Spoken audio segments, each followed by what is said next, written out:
Terus yang satu lagi, saya dikasih tahu sama guru bahasa Inggris saya bahwa Tuhan itu yang nggak dilahirkan dan nggak melahirkan, Tuhan itu esa. Dan itu yang bikin saya yakin. Setelah itu ya, setelah saya di sekolah, saya berhenti karena disuruh keluar kan. Cuma setelah saya keluar dari rumah, saya keluar bawa pakaian sekolah saya. Renova Huta Gaul.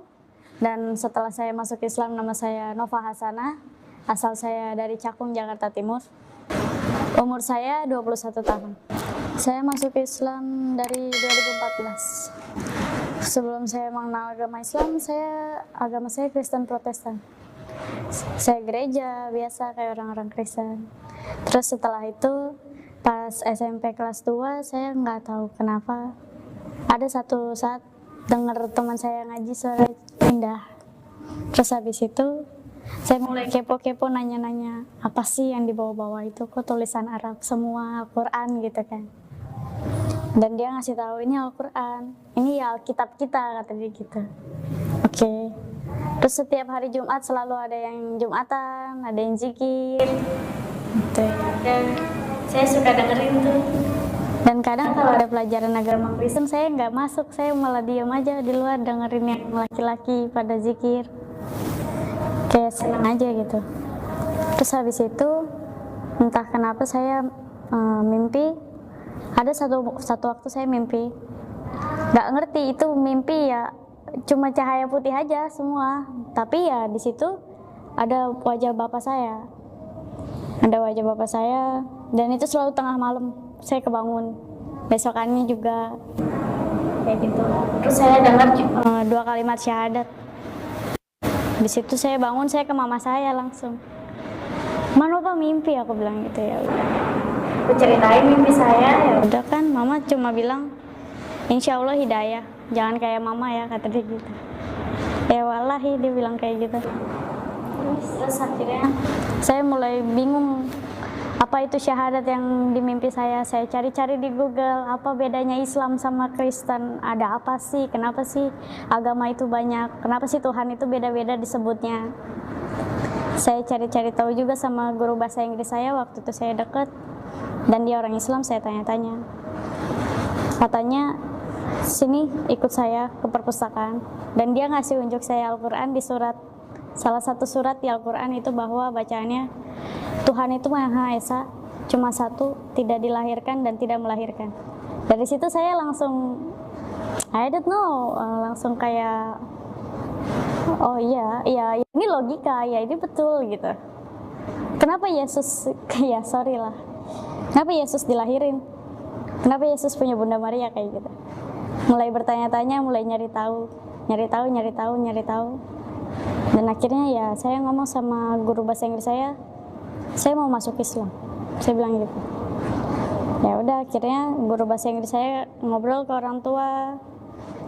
Dan mama saya setuju karena memang mama kan Islam. Tapi murtad. Terus udah gitu, setelah itu udah setuju, bapak bermasalah. Bapak nggak setuju, bapak benar-benar marah. Sampai dia bilang sama saya, "Kalau kamu pindah agama, keluar dari rumah ini." Ya udah, akhirnya saya diam-diam, saya masuk Islam, saya ngucapin 2 kalimat syahadat di sekolah saya. Dan di situ mama saya nyaksiin. Pulang-pulang bapak saya dapat kabar dari tetangga saya yang sekolah bareng bahwa saya udah Islam. Bapak marah banget. Terus udah gitu dia cuma bilang sama saya, "Keluar dari rumah ini, saya nggak mau ngeliat wajah kamu." Ya udah, saya keluar. Cuma bawa duit 20.000, saya keluar dari rumah. Bertahan di luar ada 4 tahun, 3 tahun di luar rumah. Dari situlah saya nyaman dengar orang ngaji, saya senang. Terus yang satu lagi, saya dikasih tahu sama guru bahasa Inggris saya bahwa Tuhan itu yang nggak dilahirkan dan nggak melahirkan, Tuhan itu esa. Dan itu yang bikin saya yakin. Setelah itu ya, setelah saya di sekolah, saya berhenti karena disuruh keluar kan. Cuma setelah saya keluar dari rumah, saya keluar bawa pakaian sekolah saya. Saya nginep di rumah teman saya.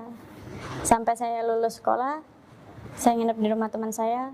Pas mau masuk ke SMK juga, saya pulang daftar SMK karena NEM saya keluar kan, dan untuk daftar sekolah baru itu kan harus ada orang tua.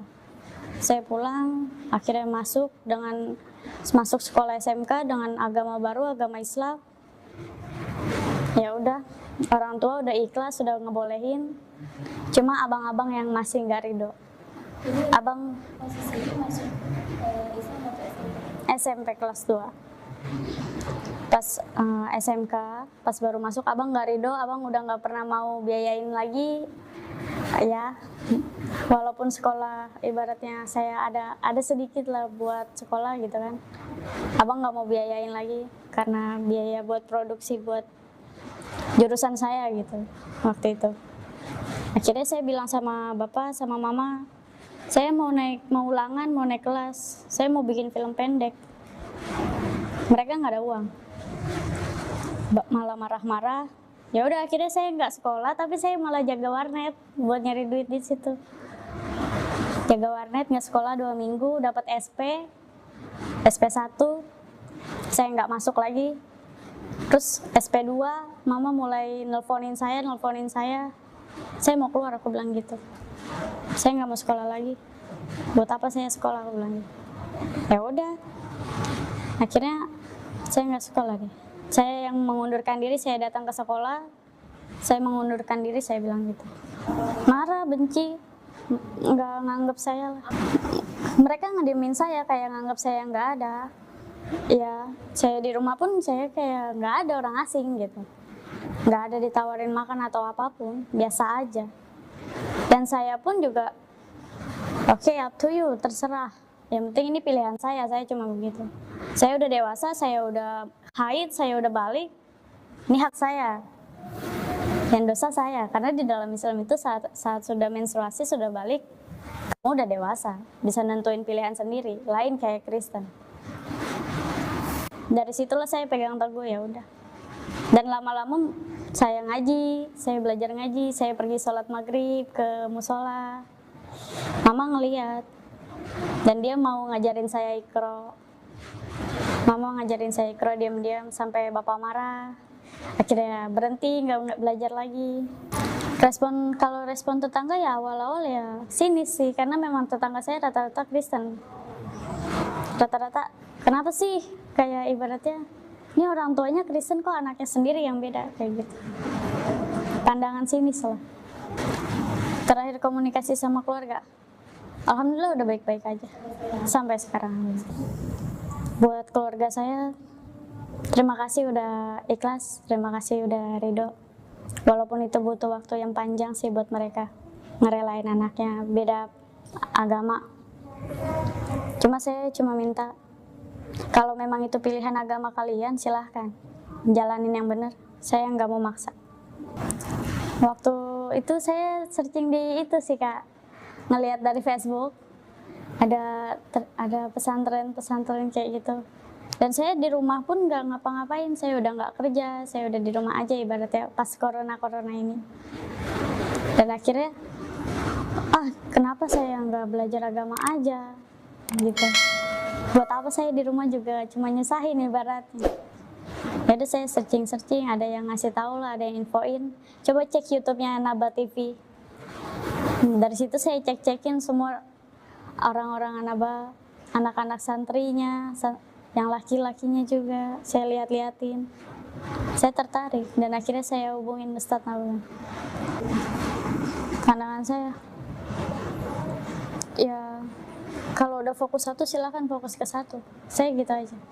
Mereka mau ngomong apa, saya nggak peduli, karena lebih baik kalian cari tahu dulu ilmunya, cari tahu dari ceramah-ceramah. Kalaupun emang kalian nggak bisa baca Quran, sama kayak saya juga kan awalnya nggak bisa baca Quran.